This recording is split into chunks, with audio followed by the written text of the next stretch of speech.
Assalamu alaikum wa rahmatullahi wa barakatuhu. I hope all brothers and sisters at home are well in health and iman, inshallah. Now is our Monday majlis Muraqabah, and it's a time where we can sort of tune out the dunya, any stresses that we've faced during the previous week, and tune into the akhirat, and have that remembrance, and have this very blessed practice that we all come together for the pleasure of Allah subhanahu wa ta'ala to do. And without further ado, I'm going to hand over to Ustad Imam Qais, and they'll be leading the majlis. After the majlis, we'll do a short break for Isha Salah at 9:15, and then after that will be the feedback session. So even in the Isha Salah, if you can still do the Muraqabah Salah and try to stay in that state. But without further ado, I'll hand over to Ustad Imam Qais, inshallah. Jazakallah.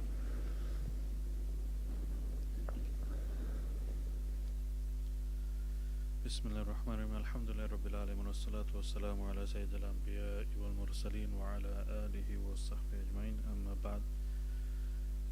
MashaAllah, everybody is well aware that our beloved teacher is at the moment in the blessed city of Fas, Morocco, and they are visiting their teacher, their master, Sayyidina Abdul Aziz Abab, another mashayikh of Tareeqah Muhammadiyah. Inshallah Aziz, today when we transfer, you should try and also transfer and meet our teacher and any other blessed mashayikhs which Allah subhanahu wa ta'ala wills. And more importantly is because the month of Ramadan is fast approaching, and if we do live and enter the blessed month of Ramadan, then one should seek advice as to one, how we can benefit, how we can actually maximize the benefit.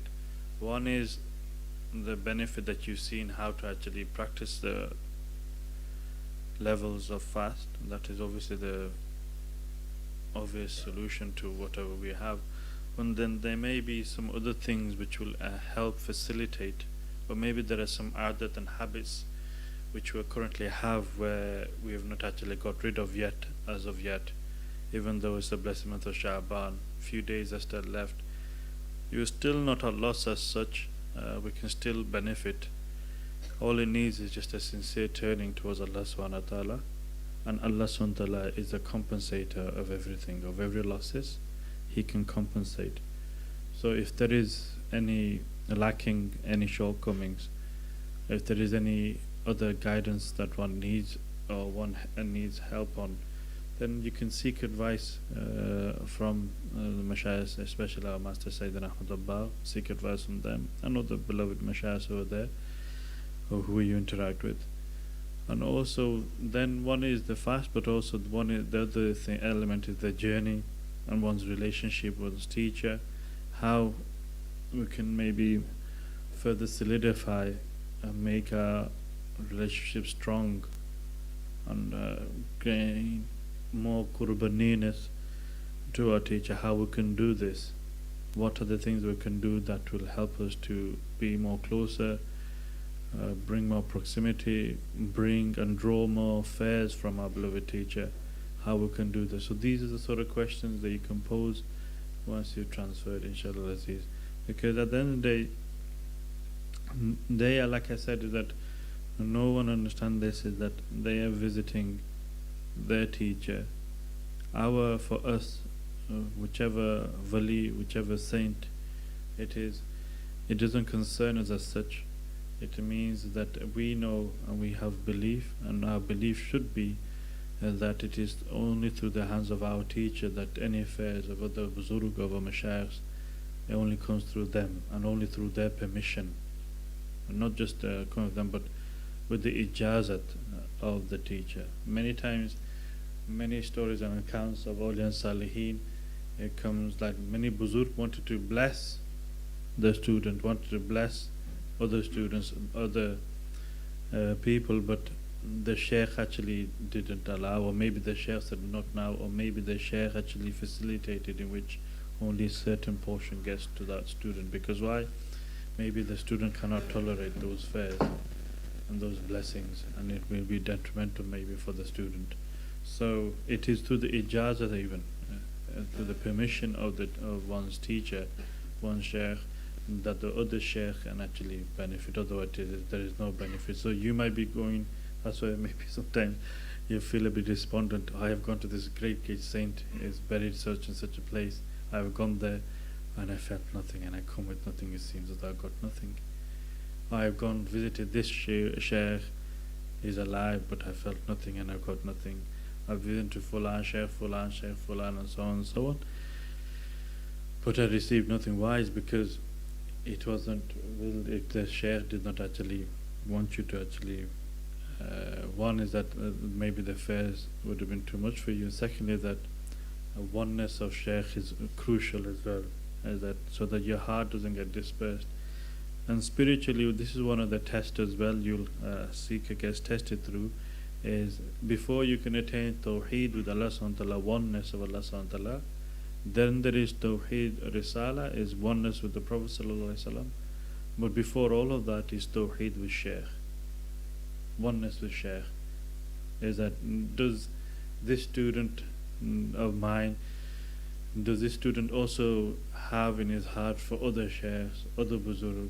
As soon as he sees another big buzurg, does he also want to be with them? When he has both physically and spiritually.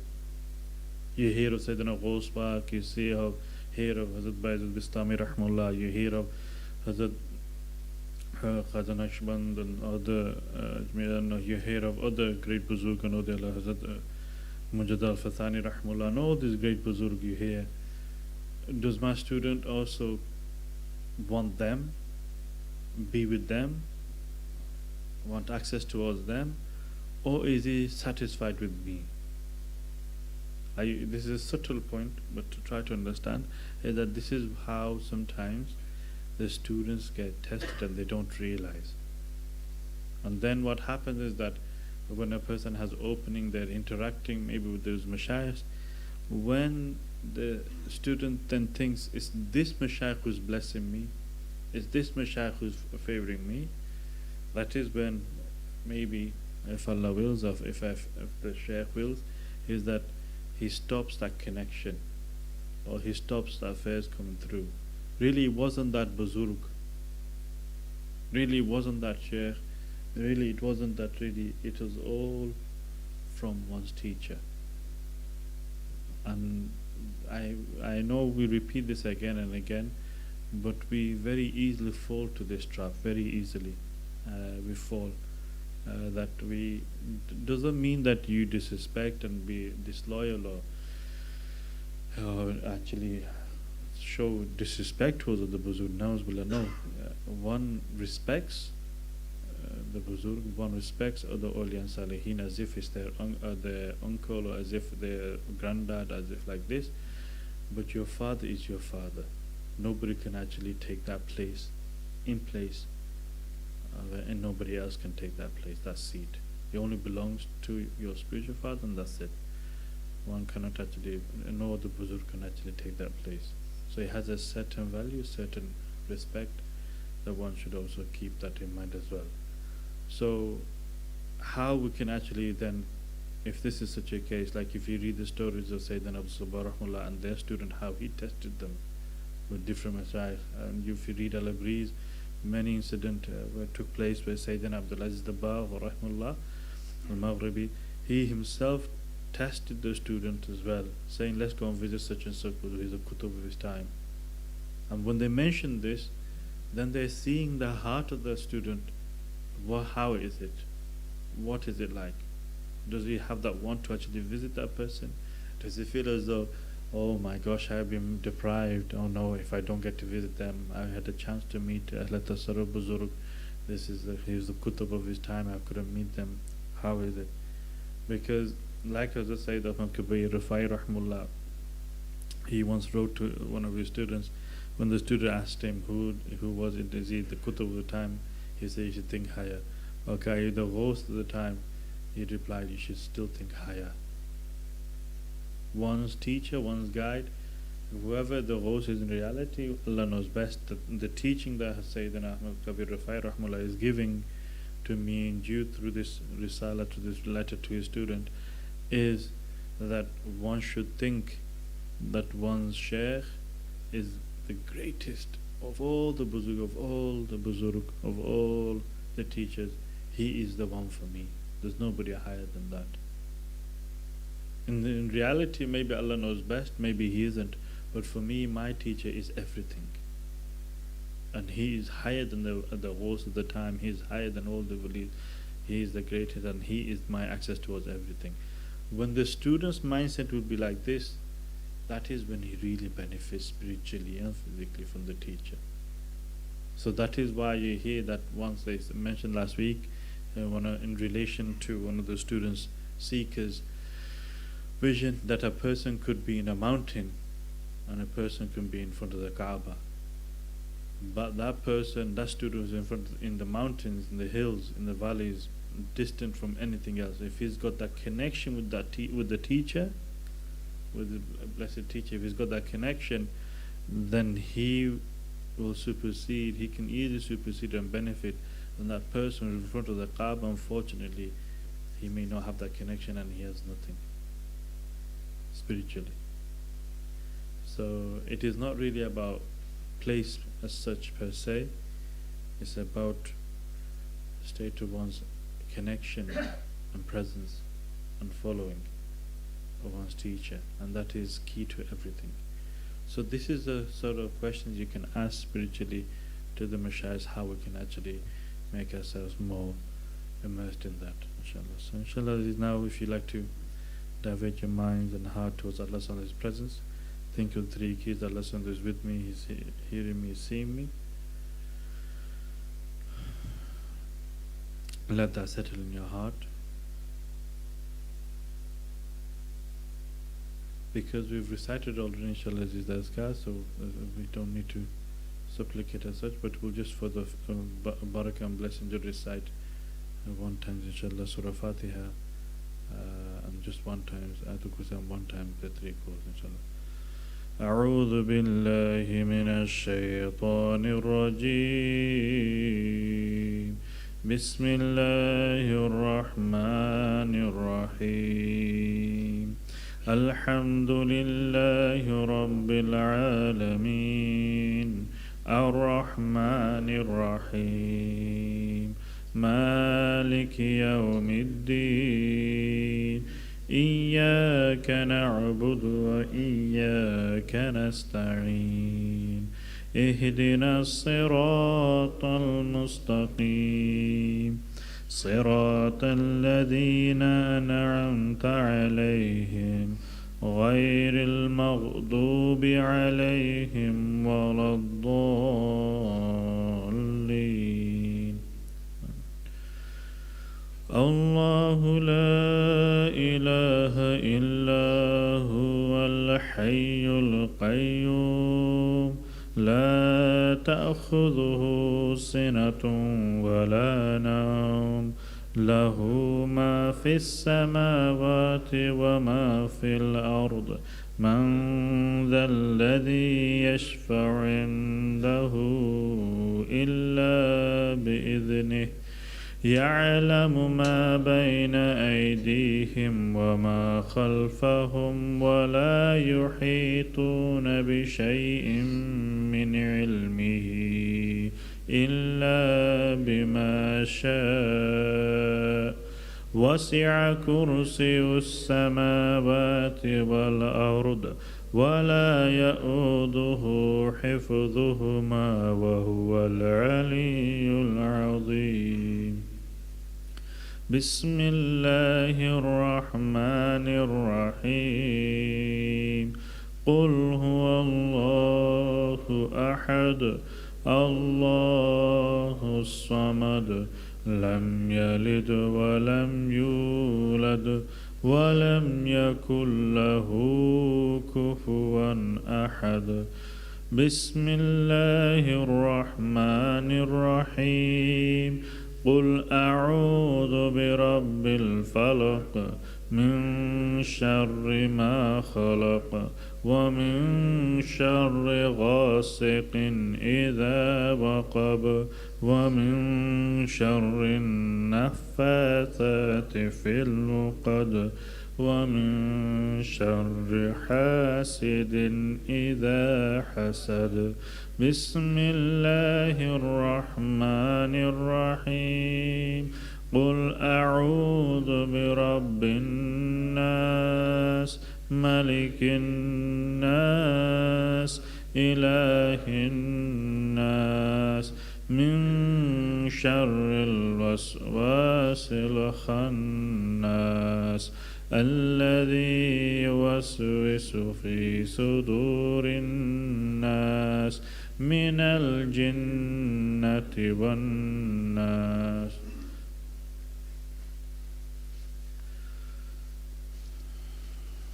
Now settle in your hearts and mind the three keys of thankfulness, reliance upon Allah, tawakkul, and humbleness. Bring those three keys into your heart.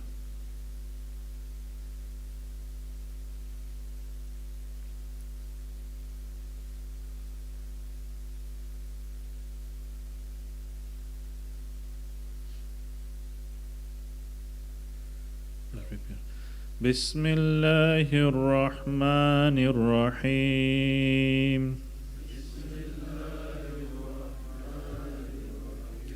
أستغفر الله أستغفر الله أستغفر الله الذي لا إله إلا هو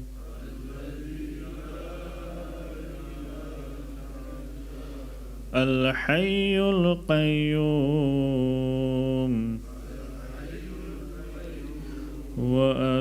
وأتوب إليه.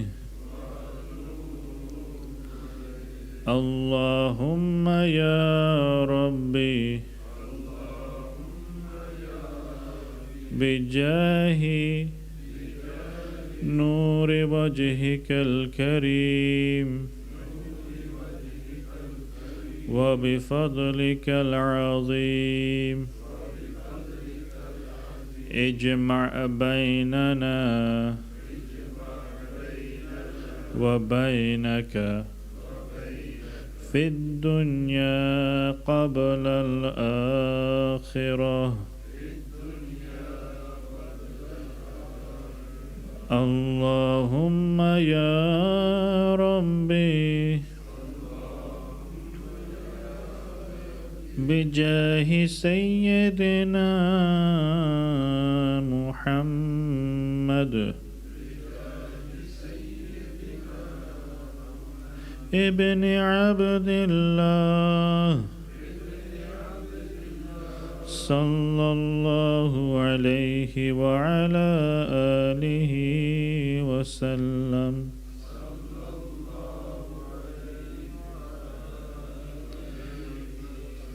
اجمع بيننا وبين سيدنا محمد ابن عبد الله في الدنيا قبل الآخرة.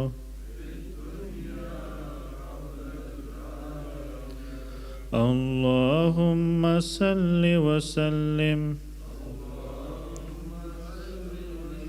وبارك على سيدنا محمد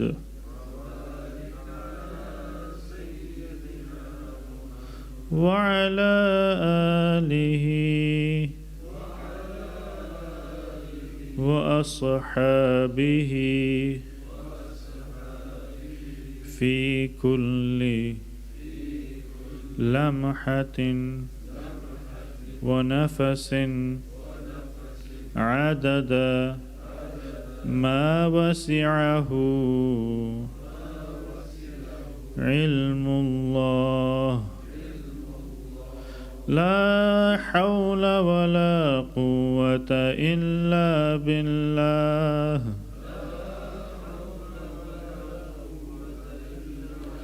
لا حول ولا قوة إلا بالله لا حول ولا قوة إلا بالله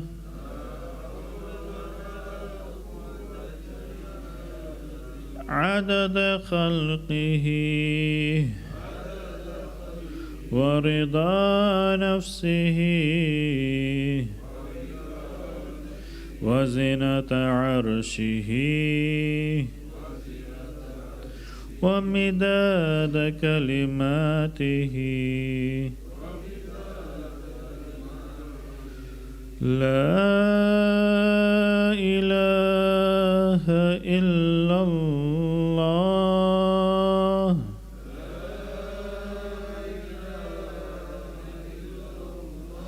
لا إله إلا الله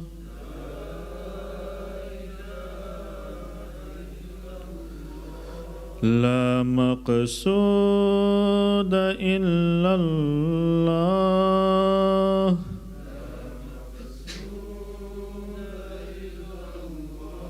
لا مطلوب إلا الله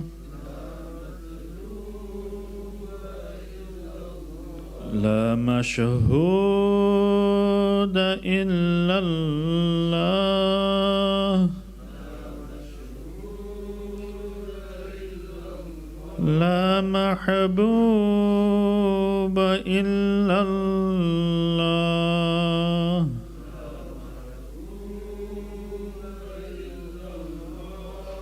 لا معبود إلا الله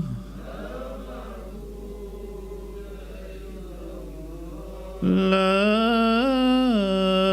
إله إلا الله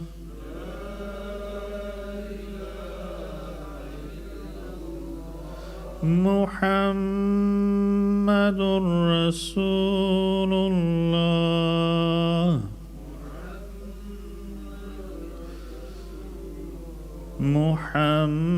محمد رسول الله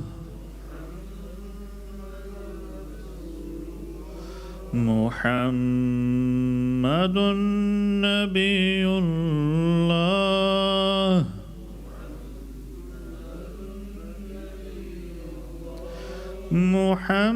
محمد نبي الله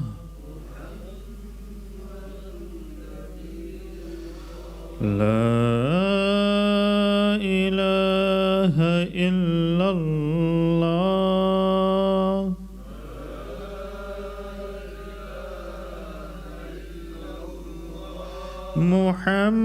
محمد رسول الله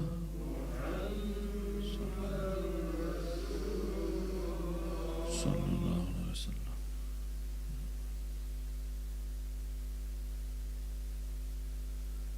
يا أيتها النفس المطمئنة ارجعي إلى ربك راضية مرضية فادخلي في عبادي وادخلي جنتي.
اللهم